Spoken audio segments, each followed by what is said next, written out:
오늘 김건희 여사에 대한 1심 선고 결과가 나왔죠. 법원은 김건희 여사에게 징역 1년 8개월을 선고했습니다. 다만 내용을 보면요. 도이치모터스 주가 조작 혐의는 무죄, 명태균 씨 여론조사 수수 혐의도 무죄, 결국 알선 수재 혐의 일부만 유죄로 인정됐습니다. 먼저 핵심 쟁점부터 하나씩 좀 차근차근 짚어보도록 하겠습니다.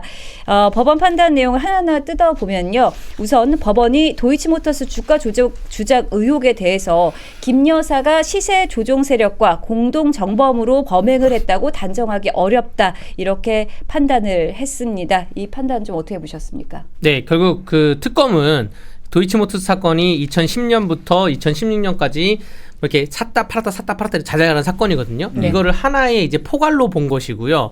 그렇기 때문에 이 전체가 다 마지막 시점을 기점으로 해서 공소시효가 다 걸려 있다. 그래서 다 넘겼다라는 건데 판사님은 그게 아니다. 이거 내가 살펴보니까 이때랑 다 개별적인 거다. 2010년대가 다르고 2011년이 다르고 2013년이 다르다. 그래서 공소시효 지나간 건 빼겠다. 네. 뺀 거고 공소시효가 남은 것도 살펴보니까 어떠한 그 도이치모터스 조작 사건의 공모 세력이 있는데 유죄 처벌받은 세력들 네. 그 사람들하고 공동 정범으로 엮일 정도의 공모 관계를 한 것으로 보진 않는다. 그렇기 때문에 무죄라고 선고를 한 것입니다. 네. 또 하나 짚어볼게. 대선을 앞두고 명태균 씨가 실시한 여론조사와 관련해서도 윤석열 전 대통령과 김 여사가 실시 비용만큼의 이익을 얻었다고 보기 어렵다 이런 판단을 했는데요. 이 법원의 판단은 또 어떻게 보셨습니까? 이것도 판사님이 그 선고를 내리고 재판부 설명 자료를 보면 이 명태균이라는 인물이 전국에 그 유수한 정치인들의 여론조사를 다 돌려서 다 뿌리는 스타일이다. 윤석열 여론조사도 본인이 스스로 돌려서 다 뿌렸다. 그게 이제 윤석열 김건희 부부에게 갔을 뿐이다. 거기에 대해서 명태균이 본인은 뭐 엑셀 무슨 뭐 나는 여론조사에 이 정도 돈이 들었다라고 다 뿌리는 사람인데 그 정치 자금이 실제로 오고 간 거는 증명이 없다라고 하면서 뭐 이런 문구가 있어요. 마지막에 명태균 씨가 제가 또 이런 얘기하면 명태균 씨가 저한테 법적 조치를 취할지 제가 걱정되는데 재판부 설명자료에 이렇게 써 있습니다. 명태균 씨가 뭐 통화에 다 나온 얘기겠죠. 내가 뭐 빵선 이준석도 내가 당선시켰다. 빵선 윤석열 내가 당선시켰다. 10년 백수인 오세훈도 내가 다시 서울시장으로 만들었다. 내가 이런 사람이다. 라고 막 통화를 하는 거 봐서 판사님의 판시 판단은 뭐냐면 재판부 설명자료의 판시는 자기 능력에 대한 과장이 굉장히 심하다. 네. 그렇기 때문에 명태균의 말을 다 믿을 수가 없다라는 거고 미래한국연구소라는 그 명태균 씨가 운영하는 그러한 여론조사 업체가 처음에 머니투데이랑 같이 했다가 그리고 뉴데일리랑 나중에 같이 하고 이런 여론조사를 정상적으로 하는 그러한 범죄도 있었다고 보여진다. 근데 이거를 온갖 정치인들한테 다 뿌리면서 그러면서 이게 어떠한 정치 자금으로 연결되지는 않았다. 근데 김영선에 대해서는 김영선의 그 공천을 받는 과정이 국민의힘의 당시 공천관리위원회에서 굉장히 심각하게 논의되긴 했는데 결국 투표로 해가지고 마지막에 공천관리위원들끼리 투표로 해서 결정됐다. 거기에 영향도 없다라고 해서 정치자금법 위반도 무죄라고 내렸습니다. 네. 네. 그러니까 명태균 씨가 허세가 있다라는 건 아마 많은 국민들도 느끼셨을 거고 판사도 그걸 읽었던 것 같아요. 그래서 그 부분들이 좀 적용돼가지고 판결한 거 아닌가 싶고요. 주가 조작 관련해서는 전 조금 이해가 안 되는 게 주가 조작이라는 행위도 있었고 김건희 여사가 주가 조작 행위라는 그 인식도 있었었는데 공동 정범, 그러니까 역할을 분담해서 뭔가 김건희 여사가 무언가 하지 않았기 때문에 공동 정범으로 보지 못한다라는 판결을 전 이해를 했거든요. 이게 과연 어떤 후과를 날지 잘 모르겠습니다. 이게 법 감정에 맞는지 잘 모르겠고 그렇다고 한다면 인식은 있었지만 무언가를 하지 않았으니까 그런 주가 조작은 방조해도 된다라는 선례가 될 것 같아가지고 좀 불안하기도 합니다. 요거는 저는 특검이 이 수사를 하려고 했으면 특검 수사 민중기 특검이 어디 방향으로 향했어야 되냐면 특검의 태동은 현직 정권에 대해서 정권의 권력을 이용한 게 그 특검의 그걸 이제 수사하는 게 특검의 주 목적이잖아요. 근데 도이치모터스는 2010년, 2011년, 2016년이니까 현직 윤석열 그 당시 윤석열 정권하고는 무관한 행위였는데 뭐가 유관하냐? 그게 다시 한번 문재인 정권도 뭐 여러 팠지만 문재인 정권에서도 도이치모터스 사건을 밝혀내지 못했고 기소를 안 했죠. 네, 기소를 안 했고 그 과정에서 이게 그러면 그 당시에 검찰총장 그 당시에 윤석열 정권에서 이거를 묻었냐 안 묻었냐 그걸 팠어야 되는데 아하. 그럼 누굴 파야 되냐면 그 당시에 있었던 그 검찰들 그 당시에 수사관들 검사들을 팠어야 되는데 네. 민중기 특검이 수사 종료하면서 발표를 하면서 그 내용을 얼버무렸어요. 뭐 현직 검사들에 대해서도 우리가 뭐 얘기를 찾아봤지만 뭐 하면서 얼버무렸단 말이에요. 그러면서 김건희 여사만 가지고 그 조명을 하니까 그러니까 재판부에서는 아니 이건 공소시효도 지난 건데 이거 그리고 엄밀히 말하면 현직 정권에 있었을 때 일어난 비리가 아니어서 특검의 범위에 들었는지도 모르겠고 그래서 이런 판시가 나오지 않았을까 생각이 됩니다. 네, 결과적으로 문재인 정권에서 수사했었던 검사들의 불기소도 사실은 맞았던 거고 윤석열 정권에서의 검찰 불기소도 사실은 맞았던 거고 예. 이제는 이재명 정권에서 출범시킨 특검에서마저 이렇게 불기소 처분을 했다면 지금 2차 종합특검 기다리고 있는 거잖아요. 네네. 2차 종합특검에 대한 명분이나 당위성에 대해서 조금 타격을 받지 않을까라는 생각도 네, 듭니다. 그렇죠. 2차 종합특검도 지금 앞두고 있어서 타격을 받을 수밖에 없을 것 같습니다. 부대변님은 좀 어떻게 보셨나요? 이번 판결. 저는 사실 지금 이렇게 다른 평론가들이 이제 급하게 재판이 나오다 보니까 네, 막 이제 나오죠. 그 네. 논평이 나오는 것 같은데 그 유죄 쪽에 조금 주안점을 두는 분들이 많은 것 같아요. 근데 네. 제가 좀 관심 있게 봤었던 것은 이 세 가지 재판 내용에 대해서 두 가지 혐의에서 무죄가 나왔다라는 점이고 사실 좀 정치적인 의미가 클 것 같은 게 이 두 가지 사건, 특히 도이치모터스 사건이라든지 명태균 씨 이슈와 관련된 것들은 굉장히 이제 윤석열 정부가 있었던 당시에 어떤 국정 동력을 다 해치는 요소들이었거든요. 어떤 좀 정책을 좀 하려고 한다고 하면 야당에서 이걸 제기했고 심지어는 여당의 일부에서도 이거에 호응해가지고 정부의 국정 동력이 해쳐지는 측면들이 있었는데 이번에 이재명 정부에 들어서서 재판부가 윤석열 정부의 그 어떤 영부인이었던 그 김건희 여사에 대해서 호의적인 판단을 내려질 것이라는 의심을 하긴 쉽지 않잖아요. 그런 상황에서 이 사건에 대해서 무죄가 나왔다는 점은 지난 정부 당시에 굉장히 이 민주당에서 좀 과한 정치 공세를 했던 것이 증명되었다라고 네. 좀 보여졌습니다. 네, 민주당의 정치 공세가 심했다 이렇게 말씀해 주셨고요. 그리고 또 오늘 추가로 좀 짚어봐야 될 게 윤영호 본부장에 대한 1심 판결도 바로 나왔습니다. 윤영호 본부장에게는 청탁 횡령 6개월, 정치자금법 위반 8개월, 총 징역 1년 2개월이 선고됐는데요. 이 모습은 좀 어떻게 보셨습니까? 윤영호 본부장 선고 1심 판고는 제가 아직 자세히 살펴보지는 못했거든요. 근데 아마 윤영호 본부장이 어떠한 진술을 적극적으로 했기 때문에 인정성 진술을 했기 때문에 여기에 대해서 다 반영이 돼서 1년 2개월이 선고됐다고 보여지고요. 이게 연장선상에 있는 게 우리가 김건희 그 선고에 대해서 지금 두 가지만 말씀드렸는데 하나가 주가 조작이랑 하나가 정치자금법이고 하나가 더 있습니다. 하나가 이제 알선 수재인 건데 이 알선 수재가 통일교와 관련이 있다는 것인데 알선 수재에 대해서는 그 샤넬백과 그라프 목걸이 그 네. 목걸이 두 개에 대해서는 인정이 돼서 그 1,200만 원 상당의 알선을 수재했다. 물론 알선 수재를 해서 어떠한 그게 실제 행위로 나아가던가 실제 사업과 연결되지 않았는데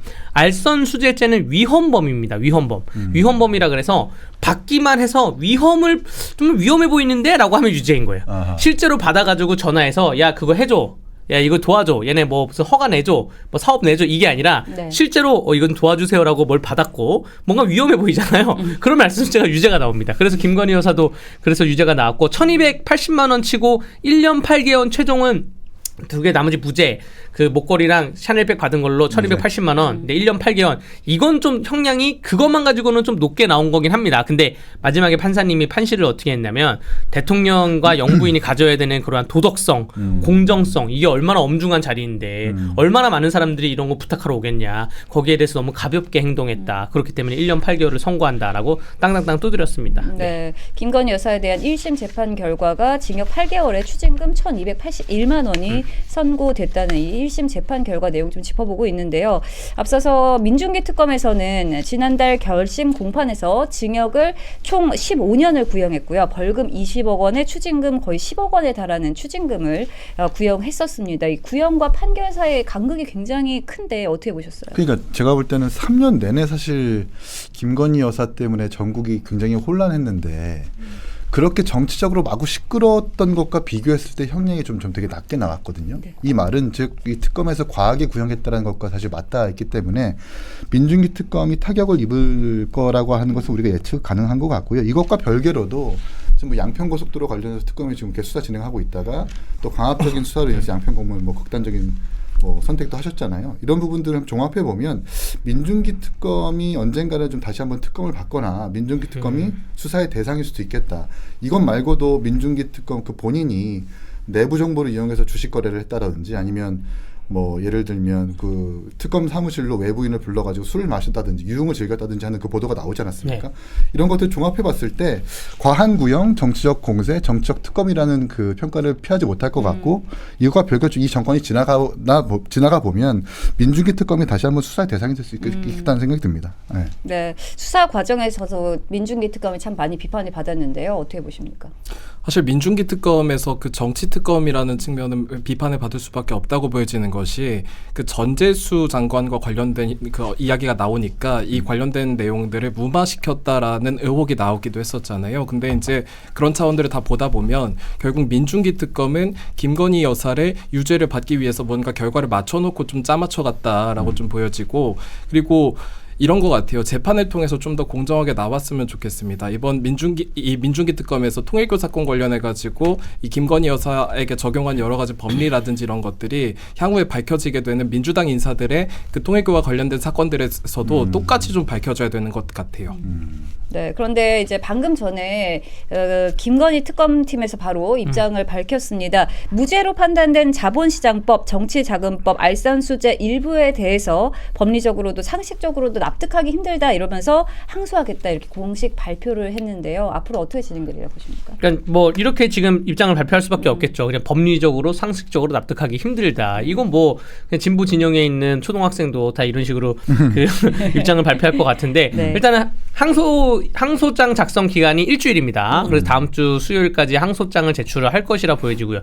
지금 이재명 정권 하에 있는 검찰들의 트렌드가 항소 포기하는 건데 이 사건은 항소를 포기할지 모르겠어요. 근데 이재명 대통령이 그 얘기했죠. 국무회의에서 판사 3명이서 무죄를 준 사건에 대해서는 검사가 항소를 안 하는 게 옳지 않나요? 라고 했는데 이 사건도 판사 3명이고요. 무죄가 벌써 2개가 나왔습니다. 또 알선수재도 일부 무죄가 나왔고 과연 특검이 어떤 식으로 항소를 할지 항소 이유를 어떻게 짤지 그게 좀 굉장히 궁금하고 항소심에서 새로운 증거가 제출되거나 할 일은 없다고 보여집니다. 아마 그리고 김건희 변호사 측에서도 김건희 측에서도 알선수재에 대해서 양형부당으로 집중적으로 항소를 할 것 같아요. 왜냐하면 오늘 판시 내용도 보니까 목걸이 받은 부분은 인정을 했다고 하더라고요. 그래서 양형부당에 대해서는 집중적으로 항소를 하지 않을까 생각이 듭니다. 네. 네, 말씀대로 이제 특검팀은 굉장히 불만을 갖고 또 항소를 할 것 같은데 김건희 여사 변호인 측은 좀 한 곱이 넘겼다 이렇게 볼 수도 있을 것 같습니다.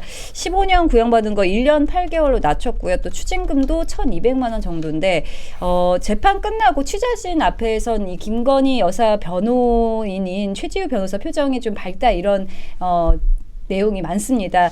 성공보수 생각하면 좀 행복할 것 같은데, 네 변호사님 성공보수 어떻게 좀 나올 거라고 보십니까? 그 변호사의 성공 네. 보세요. 변호인들의 그 굉장히 성공적인 변론이고 성공들의 판례는 맞습니다. 근데 형사 사건은 성공 보수가 그 무효화되어 있습니다. 이걸 누가 무효화했냐면 권순일 대법관이라고요. 이분이 2013년에 무효화를 시켜서 저도 형사 사건 계약 체결할 때 성공 보수는 아예 체결을 아예 안 하거든요. 네. 그 권순일 대법관님이 또 그 이른바 화천대유 예, 화천대유 사건에서 월 얼마씩 또 받아가는 그런 부분인데 그분이 또 지금 형사 전문 로펌에 가 있어요. 형사 전문 로펌에 가 있어서 그 형사 전문 로펌이 작년 대비해가지고 매출이 뭐 40%로 올랐느니 뭐 이런 기사도 좀 봤거든요 최근에. 근데 그 어쨌든 형사 성공보수가 지금 무효화가 돼 있어가지고 그렇기 때문에 이 변호사들이 성공보수를 받지는 않겠지만 가끔 의뢰인들이 가끔 피고인들이 너무 감사합니다라고 챙겨주는 뭐 돈이 있습니다. 그럼 그거는 뭐 자연스럽게 받을지언정 계약 자체는 무효다라고 말씀드리겠습니다. 네, 그렇군요. 좀 궁금해서 여쭤봤습니다. 네. 사실 이제 보면 이제 김건희 여사 측도 그렇고 특검 측 모두 항소를 할 것으로 보이는데요. 앞으로 이 상황 좀 어떻게 흘러갈지 보이십니까? 2심 항소심 아마 전개가 될 텐데 뭐 특검에서 아무래도 구형하니까 검찰도 이 어떤 변호인 측도 항소를 하겠죠. 그러나 이것과 별개로 추가적인 증거가 나올지는 사실 좀 의문이에요. 3번의 정권을 거쳐가면서 주가 조작 수사를 했는데도 불구하고 3번 연속 불기소 내지는 무죄가 나왔다면 더 이상 나올 수 있는 증거가 없다라고 판단하는 게 맞는 것 같고 그리고 명태균 씨 여론조사 관련해서도 사실은 뭐 명태균 씨 본인이 되게 허세스러운 것도 있지만 당시 윤석열 대통령 후보와 그 김건희 여사가 쓸 수 있는 그 여론조사 공신력 있는 활용 업체가 있죠. 업체라기보다는 기관이 있었거든요. 여의도 연구원이라는 공신력이라는 기관이 있었기 때문에 이런 부분들이 분명히 2심 항소심에서도 주요하게 작용할 것 같고요. 뭐 샤넬 뭐 이 그래프 목걸이라든지 이런 것들은 그냥 똑같이 유지될 것 같습니다. 네, 어떻게 보십니까? 항소심에서요. 항소심에서 그 특검이 새로운 증거를 제출할 것이냐, 또 지금 이 재판부 설시 자료를 보면 그 명태균 씨에 대해서 굉장히 좀 거짓말쟁이인 것처럼 허풍쟁이인 것처럼 써놨기 때문에 특검이 명태균 씨를 다시 한번 법정 증인에 세우지 않을까, 저는 이렇게 생각이 됩니다. 세워서 조금 더 구체적 사실관계를 말하라라고 할 것 같은데, 그렇다 하더라도 1심에서 판사 3명이 인정된 그러한 판례가 2심에 와서 새로운 증거 없이 뒤집어지기는 굉장히 힘들고요. 형사소송 규칙에도 1심에 부를 수 있는 증인을, 혹은 1심에 불렀던 증인을 2심에 와서 새롭게 부르기는 힘들다라고 생각이 들고, 저는 민중기 특검이 좀 합리적으로 했으면 좋겠어요. 이게 지금 사건이 길어지면 길어질수록 국민들도 피로감을 느끼고 세금도 굉장히 낭비가 되거든요. 그래서 판결문은 아직 안 나왔습니다. 판결문을 면밀히 분석한 다음에 이거는 우리가 잘못 봤네, 그래 이럴 수 있겠네 라고 해서 항소 안 할 거는 항소 안 하고 항소할 것만 좀 집중적으로 항소했으면, 그러면 국민들이 더 납득하지 않을까 생각이 됩니다. 네. 또 이제 이 판결이 정치적으로 좀 어떤 파장을 일으킬지 좀 짚어보려고 하는데요. 이번 선고를 좀 종합해 보면 그동안 여권이 제기했던 의혹들 가운데 상당 부분이 법원에서 받아들여지지 않은 것이 판단이 났습니다. 이걸 두고 여권의 억지 공세가 드러났다, 이런 평가도 아까 전에 말씀해 주셨는데, 이런 시각 어떻게 좀 보시나요? 저는 이제 이 사건과 관련해 가지고 많은 국민들께서 실제로 문제가 있었던 거 아니야라고 의심을 갖고 좀 지켜보셨던 것 같아요. 재판이 있기 전까지. 그래서 이제 총선을 앞두고도 국민들께서 이게 재판이 진행되지 않았음에도 불구하고 마치 이미 유죄가 떨어진 것처럼 기정사실화하고 있었던 것들이 좀 있다고 생각합니다. 그런데 이번 재판에서 무죄가 나왔던 상황을 좀 보다 보면은 국민들께서도 이 항소심이 진행되는 과정 중에서는 다소 좀 균형 잡힌 시각을 유지해 주시지 않을까라는 생각을 좀 하고, 아까 이제 여당 이제 민주당의 그 좀 과도한 정치 공세에 경종을 울릴 수도 있다라고 좀 보여진다고 하셨었는데, 저는 일부 그 우리 당내 계파에서의 그 내부 총질도 좀 경종을 울릴 것 같아요. 네, 그리고 특히 또 오늘 무죄 판단이 나왔던 도이치모터스 사건, 이게 윤석열 정부 집권 시절에도 계속해서 당시 야당이 집요하게 물고 늘어졌던 그런 사건 아니겠습니까? 그러니까 전 이것과 별개로 윤석열 대통령은 왜 계엄을 했나라는 생각이 갑자기 들어요. 김건희 여사의 특검 거부권도 발동을 했었고, 김건희 여사의 그 특검이 이제 막 통과될 것 같으니까 그 계엄의 배경에 주요하게 작용했다라는 관측도 있었던 거잖아요. 근데 돌이켜보면 이렇게 특검 출범시켜놓고 여기서 뭔가 무죄를 입증하면 되는 거였는데, 이걸로 뭔가 계엄을 발동했었던 주요한 원인이었다면 그 또한 참 지적받아 마땅하다는 생각이 좀 들고요. 어찌됐든 항소심에서 잘 다퉈봐야 되겠는데, 지금 뭐 김혜경 여사라든지 김정숙 여사도 깨끗한 뭐 의혹이 없는 것은 아니잖아요. 이런 어떤 특검의 어떤 논리라든지 법적 감정들이 지금 살아있는 권력에 대한 영부인에서도 동일하게 좀 적용됐으면 좋겠다는 생각이 듭니다. 그래서 그때 이런 얘기를 저도 그 이기인 총장님 저 자리에 앉아서 많이 말씀을 드린 게, 아니 뭐 김영삼 대통령도 아들을 그 그렇죠. 특검에서 그 희생시켰고, 네. 또 김대중 대통령도 그랬는데, 그 정권 초기였는데, 아니 김건희 여사의 도이치모터스 사건 같은 경우에는 지금 그냥 검찰이 수사하셔라. 검찰이 불기소하지 말고 재판에 넘기셔라. 재판에 넘겨가지고 벌금형을 받던, 뭐 무슨 호구 아니면 지금 오늘처럼 이제 무죄가 나오던, 그래야지 국민들이 납득하지. 계속 이렇게 그 당시에 야권, 그 당시에 민주당의 정치 공세가 있는데 이거를 마냥 모르쇠할 수는 없다라고 그렇게 말씀드렸던 기억이 있습니다. 그래서 오늘 무죄가 그렇기 때문에 더더욱 잘 나왔지만 계엄과 비추어 봤을 때는 이런 상황이 좀 아쉽기도 합니다. 네, 상황이 아쉽다 이렇게 말씀해 주셨고, 또 오늘 나온 다른 판결도 한번 짚어보도록 하겠습니다. 위례 신도시 개발 특혜 의혹으로 기소된 유동규 전 성남도시개발공사 기획본부장, 남욱 변호사, 정혁학 회계사 등 대장동 민간업자들이 1심에서 모두 무죄를 선고받았습니다. 재판부는 민간업자에게 넘어간 정보가 부패방지법상 비밀에 해당한다고 판단했지만, 그걸 이용해서 구체적인 배당 이익을 얻었다고 보기는 어렵다, 이렇게 설명을 했는데요. 네, 대장동 전문가이지 않습니까? 제가 총장님. 과문하여 네. 뭐 법적 지식이 없지만은 사실 그 위례와 대장동은 대장동을 위한 뭐 개발, 그러니까 미리 예행 연습이었다라는 평가도 있잖아요. 네. 물론 다른 게 이제 대장동은 투자한 지분만큼 비례하지 못하게 수익 배분이 됐지만 위례는 조금 다르거든요. 투자한 배분 그 지분만큼 사실 수익을 공평하게 얻었지만 그럼에도 불구하고 사전에 특정 사업자가 사업자 선정이 될 수 있도록 공모지침서를 미리 먼저 교부해 준 거, 공유해 준 거, 이게 사실 그게 장점이었는데 그게 지금 받아들여지지 않는 거거든요. 근데 이렇게 되면 글쎄요, 전국의 SPC라는 개발 사업을 통해서 미리 뭔가 특정 사업자를 선정하기 위해서 공모지침서를 줘도 된다는 설레가 생기는 것 같아가지고 이 부분들은 이 판결에 대한 어떤 후과가 분명히 생길 것 같다는 생각이 들고 이것도 뭔가 항소심 내지는 앞으로 좀 다퉈봐야 될 일인 것 같아요. 네. 이거 굉장히 이거야말로 좀 황당하고 상식적으로 납득하기 어려운 판례입니다.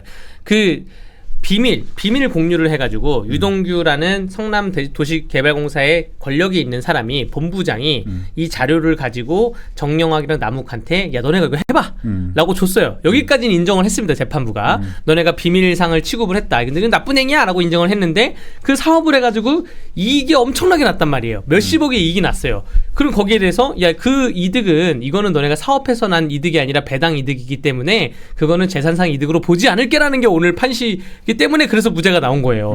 아니 실제로 돈을 몇십억을 가다갔는데 이거를 재산상 이득으로 보지 않는다는 게 이해가 안 되고 이 배당 이득이 앞에 있는 그 비밀 공유 그 비밀상의 이유로 인해서 이익이 난 것인데 이유 연결고리에 인과관계가 없다고 판결 나는 게 굉장히 납득이 안 됩니다. 여기서 가장 큰 걱정은 이 사건이 검찰이 대장동을 파다가 위례동도 있네 해서 나온 사건이에요. 그래서 대장동 판결문에 유죄가 나왔잖아요. 그럼 그거를 기초로 해서 판결문이 나와야 되는데 지금 뒤바뀐 케이스가 나왔거든요. 걱정되는 게 뭐냐면 두 가지인데 하나는 검사가 이거 항소 안 할까 봐. 이거 항소 안 하면 이거 무죄로 땡입니다. 이거 항소를 해가지고 항소심에서 그 사실관계가 판단이 다 바뀌어져야지 이 사람들이 징역이 더 붙거나 하는데 네. 이거 항소 안 하면 그 사람들은 지금 대장동 판결만 남아 있는 거거든요. 그러면서 지금 대장동 사건의 변호사가 이 판결문을 가지고 대장동에 제출하는 거죠. 항소심에 이 봐라 판사가 또 다른 판단을 했다. 다른 판사가 이거 우리가 비밀스럽게 한 건 맞는데 그 이득은 법률상 재산상 이득이 아니래라고 해서 대장동 사건에 희한한 영향을 미칠까봐. 그러면 이 정말 수백억 이상을 이득을 취한 대장동 미래적으로 수백억을 갖고 간 사람들이 떳떳하게 또 나와가지고 돌아다니지 않을까. 좀 그게 좀 걱정됩니다. 지금 김용 부원장도 지금 석방 지금 6개월 있다가 보석 중에 뭐 콘서트 중. 네, 뭐 콘서트 한다는 거 아니에요. 지금 말도 안 되는 얘기가 대한민국에 있어서 그게 좀 다소 걱정스럽습니다. 네. 네, 정말 항소 포기할 거라고 보십니까? 어떻게 보세요? 지금 뭐 어떻게 돌아갈지 모르죠. 이거 다음 주 수요일 날 우리가 다시 한번 얘기 나눠봐야 돼요. 대장동 네. 사건에서 사실 검찰 측 검사가 딱 한 명뿐이었고 네. 그 대장동 측 변호인이 뭐 60명이 넘는다고 해요. 근데 그 항소심 처음에 이제 공판에 열렸었던 그 검사가 참여해가지고 했던 말이 의견 없음이었다는 것 아닙니까? 이제 검찰은 이미 대장동 사건에 있어서 지금 의지를 잃어버린 거거든요.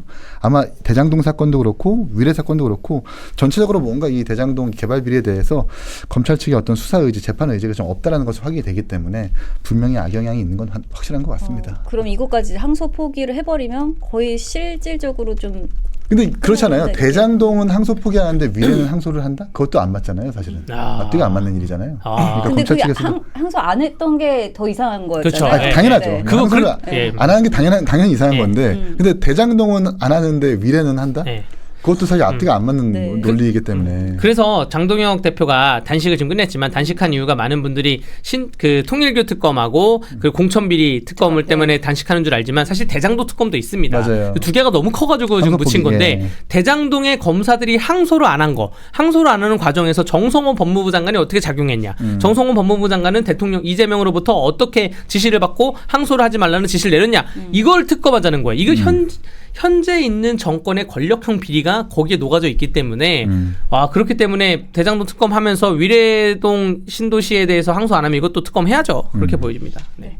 저는 지방선거 앞두고 단체장하고 싶어하는 분들이 많을 텐데 그 옆에 계신 분들이 지금 헛꿈 꾸게 될 수도 있을 것 같아요. 왜냐하면 위례 신도시 이 특혜 의혹 있잖아요. 이걸 보면서 이 비리 의혹인데 마치 이제 이번에 법원에서 내린 그 무죄 판단은 마치 이 위례 신도시 같은 행동을 한 번 더 해도 된다. 그 면허를 주는 것 같은 그 의미가 가질 수 있단 말이에요. 근데 이제 지방선거 앞두고 단체장 선거에 나갈 분들이 내가 되면 이 정도는 해도 되는 거 아니야? 그 옆에 있는 분들도 이 정도만 해도 되는 거 아니야라는 면허를 제공했다라고 정치적이라고 판단을 하면서 스스로 헛꿈을 꾸고 계시는 분들이 종종 있을 것 같습니다. 헛꿈을 꿀 수 있다. 네. 이렇게 말씀해 주셨습니다. 네, 오늘 하루 좀 그동안 정치권을 흔들었던 굵직굵직한 사건들에 대한 법원의 판단이 한꺼번에 나왔는데요. 앞으로 항소가 이루어질지도 어떻게 진행이 될지 좀 지켜봐야 할 사항인 것 같습니다.